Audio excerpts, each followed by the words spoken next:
Hello everyone, today I will talk about how to disassemble the trigger box of the VFC MP5 GBBR. Note that the trigger box for the MP5 is different from the burst trigger box for the MP5A5.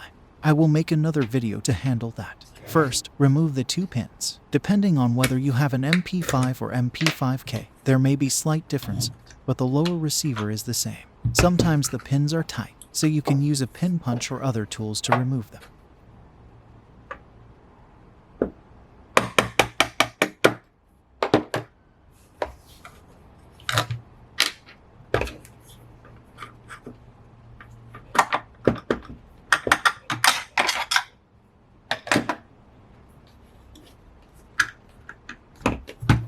Generally, removing 2 to 3 pins should allow you to remove the trigger box.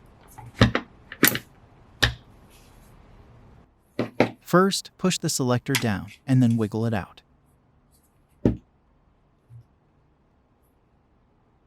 You will see that there is an opening pointing downwards, which corresponds to the position of the selector's plunger. So basically, just push it downwards.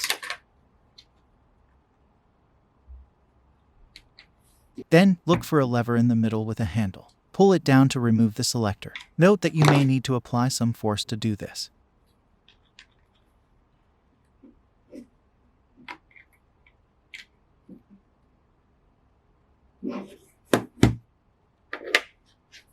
After that, you should be able to pull out the trigger box. It's best to clean it first. Even though your hands will get oily in the end, try to keep it as clean as possible.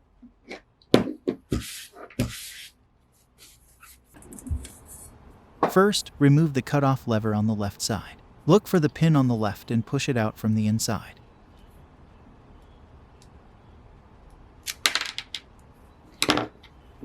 Then, remove the lever. Whether you remove the spring or not doesn't matter.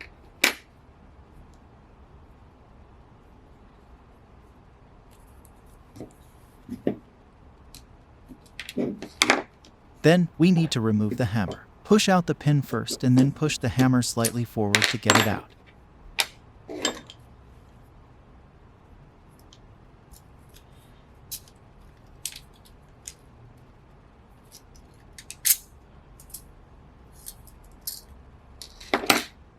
If you have trouble, try pushing the firing pin forward.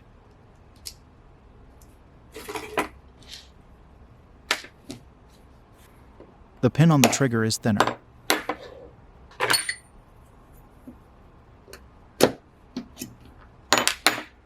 When you push the pin, the sear will fall out. It won't fly out.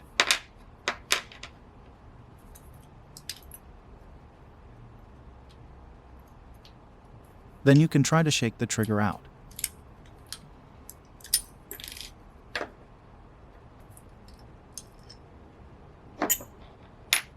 The remaining parts are less likely to break, but the fire pin is the most likely to corrode. However, this situation is relatively rare. Actually, the lower parts are not difficult to disassemble. If needed, please leave a message below, and I will disassemble it for you to see. You can use a magnet or an EG motor to test whether it is made of steel. The springs and pins are definitely made of steel.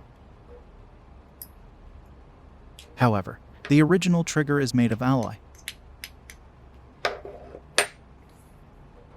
and its pins are made of steel. This one is slightly magnetic, since there is a spring and a steel pin in the middle, but the sear is actually made of alloy and is the most likely to wear.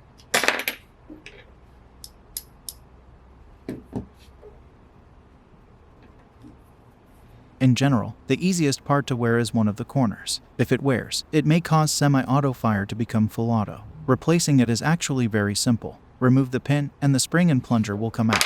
When you install it, just reverse the process. The place where the disconnector wears is this corner. The hammer is also made of alloy and may break. However, this is a relatively late occurrence. Now we will assemble it back. First, hook the spring back to the trigger.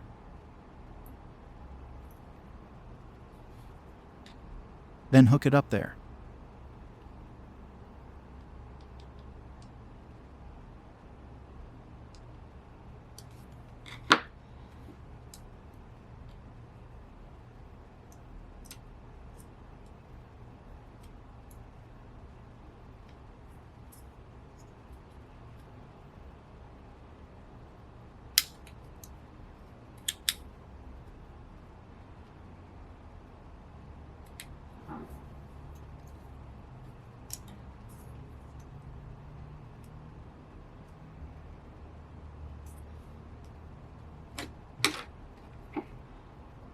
The most important thing is to align the hole and then insert your pin halfway. The reason is that you need to install this here and then push it in all at once. If you are lucky enough to have a pin punch of the same diameter, it will be easier for you to install.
The thing that needs to be installed now is the hammer. The hammer spring is relatively difficult to install.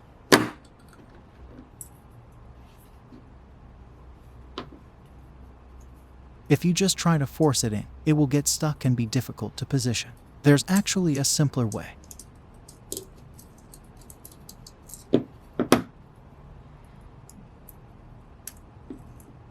Which is to use a 0.89mm hex key to hold it. Insert it a little bit, and it should be okay. When installing it, it should be easy to insert by angling it in at a 45-degree angle, like when you were taking it apart. If it doesn't fit, you can push the fire pin forward a little bit.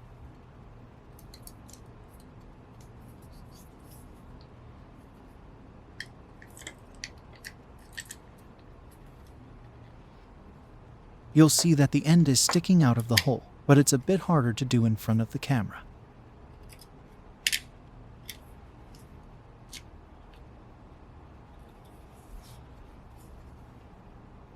Remember to take out the hex key afterwards. Now you can try testing the function.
Finally, you just need to reinstall it.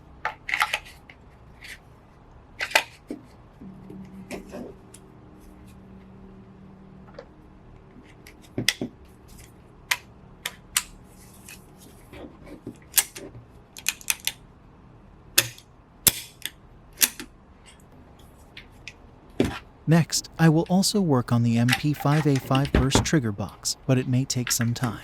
If anyone is interested, please feel free to like, subscribe, or share with other friends. You can also leave a message telling me what you'd like to see. Thank you all.